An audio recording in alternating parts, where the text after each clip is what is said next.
ist verdammt geil. Aber irgendwie auch nicht. An unserem ersten Tag sind wir einfach mal ein bisschen in der Stadt rumspaziert. Aber hätten wir gewusst, in was für Ecken wir dabei noch kommen sollen, dann wären wir nicht einfach planlos gestartet.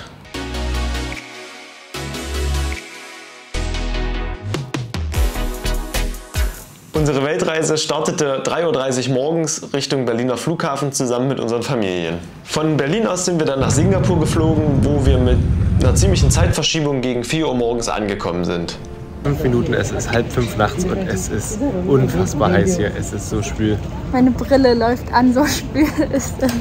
In Singapur am Flughafen gab es unheimlich viel zu entdecken. Von Spielplätzen für Kinder und Erwachsene, es gab Parks, es gab einen Kaktusgarten, automatische Putzroboter und allgemein war die Einrichtung auch super, super schön. Wenn ihr also mal die Möglichkeit habt, hierher zu kommen, plant unbedingt mindestens 4 Stunden ein, wirklich.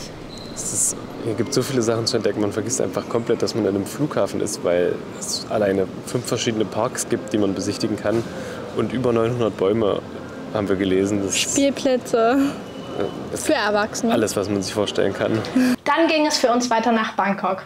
Dort begegnete uns am Flughafen gleich mal der nächste Wischroboter und dann sind wir auch direkt zur Immigration gelaufen. Das war wirklich sehr, sehr einfach. Wenn man maximal 30 bzw. zurzeit 45 Tage im Land bleibt, braucht man als deutsche Person kein Visum beantragen. Auch ein Ausreiseticket mussten wir nicht vorzeigen und Corona-Bestimmungen gab es zu dem Zeitpunkt, wo wir eingereist sind, auch nicht. Das heißt, wir mussten weder Test noch einen Impfnachweis vorlegen. Auch Maskenpflicht gibt es in dem Land nicht, aber die meisten Einheimischen tragen eine Maske. Wir wissen aber nicht, ob wegen Corona oder wegen dem Smog hier in Bangkok. Wir haben uns vor der Einreise beim Auswärtigen Amt auf der Internetseite informiert. Die ist super aktuell, super übersichtlich und wir haben die mal in der Infoseite verlinkt. Nachdem wir unser Aufgabegepäck dann abgeholt haben, sind wir zur Bahnstation gegangen. Dort wollten wir uns einfach ein Ticket kaufen, aber am Automaten mussten wir dann feststellen, dass eben keine Kartenzahlung möglich ist. Das hat uns persönlich schon ein bisschen verwirrt, weil wir eigentlich erwartet hätten, dass man in der Hauptstadt von Thailand zumindest an solchen Automaten eben nicht mit Bargeld zahlen muss. Als wir Geld abheben wollten, ist uns aufgefallen, dass die Wechselkurse sowohl an den Wechselstuben als auch an den Automaten dieselben waren. Dort müsst ihr also nicht vergleichen. Das Abheben am Automaten hat mit unserer Karte komischerweise nicht funktioniert, weshalb wir dann einen Automaten genutzt haben zum Euro in Baht wechseln. Das hat unkompliziert geklappt, dabei muss man lediglich kurz seinen Reisepass scannen und dann erhält man eben mit dem angezeigten Wechselkurs seine inländische Währung.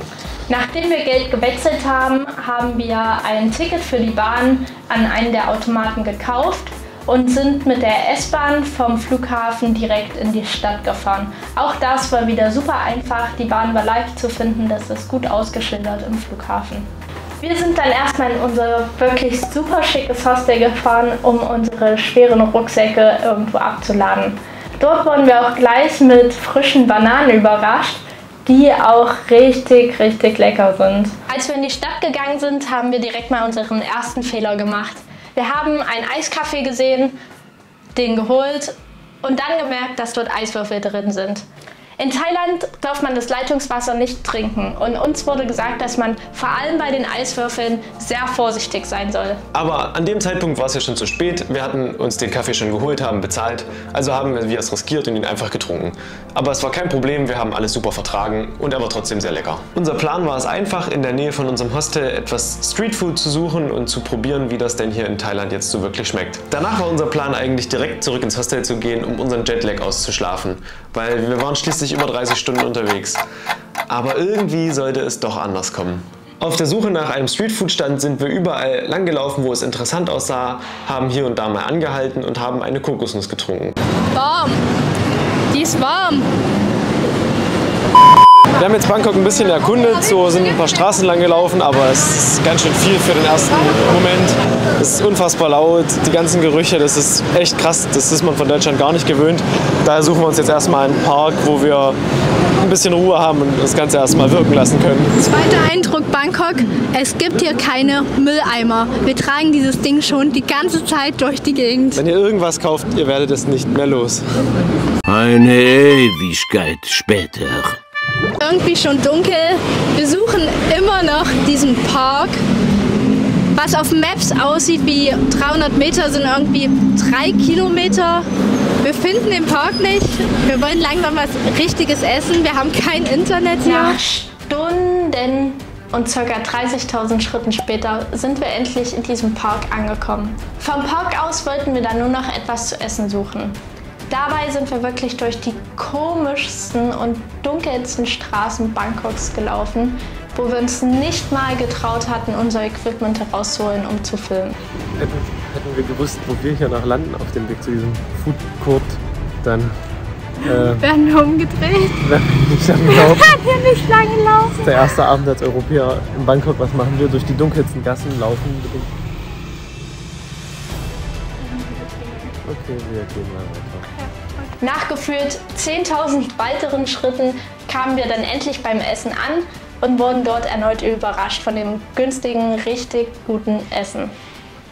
Dafür sind wir in ein Food Court in einem Einkaufshaus gegangen, das uns von einem Freund empfohlen wurde. Sind wir auch direkt auf Toilette gegangen, weswegen wir einmal darüber sprechen möchten. Wir hatten bisher hier nur westliche Toiletten, alle waren auch sehr sauber, aber wir waren bisher nur am Flughafen, im Hostel und in diesem Einkaufshaus.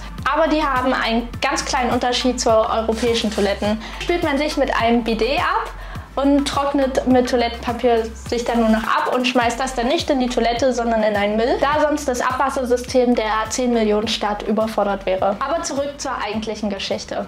Mussten wir in Bangkok in den dunklen Gassen Angst haben? Rückblickend würden wir jetzt eigentlich sagen, eher weniger. Jetzt fühlen wir uns abends, wenn wir irgendwo unterwegs sind, sicher. Aber an dem Abend, für uns der erste Abend hier, gerade als Europäer, passiert ganz schön viel. Die Gerüche sind intensiv, es ist viel los, viele Menschen, die Autos sind sehr hektisch, die vielen Roller. Man kann es einfach nicht so richtig verarbeiten in dem Moment. Und es ist super komisch, wenn man zwischen den ganzen lauten Straßen auf einmal ganz alleine auf einer dunklen Straße steht und nichts hört, außer seine Schritte. Uns ist vor allem aufgefallen, dass man bei dem Verkehr gerade in Kurven und in Einfahrten sehr vorsichtig sein muss, weil die Leute fahren hier ziemlich rasant, fahren aus den Einfahrten raus und man hat das Gefühl, sie gucken nicht unbedingt.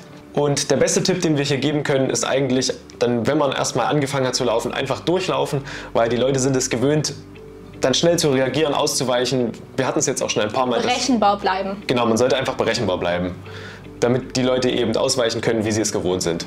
Verständigung mit den Einheimischen ist schon ziemlich kompliziert.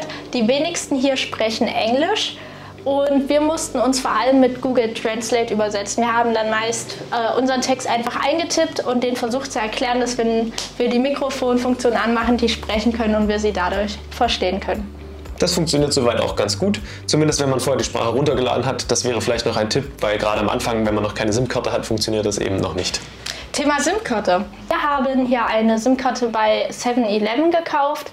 Die ist für 30 Tage mit unbegrenztem Internet gültig und hat ganze 4 € gekostet.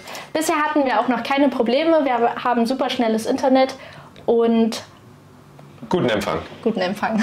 Die hier sind super, super freundlich, wollen einem wirklich weiterhelfen und sind sehr geduldig. Aber die Kontraste in den Städten zwischen arm und reich sind sehr groß.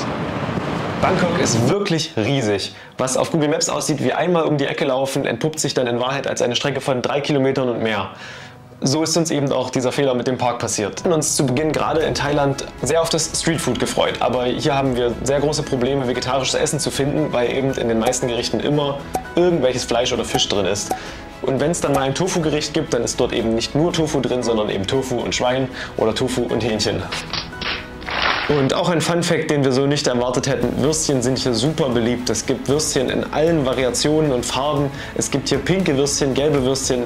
Das hätten wir auch überhaupt nicht gedacht. Wir haben dennoch nur einen sehr kleinen Teil der großen, vielseitigen Stadt gesehen und freuen uns sehr darauf, mehr erkunden zu können.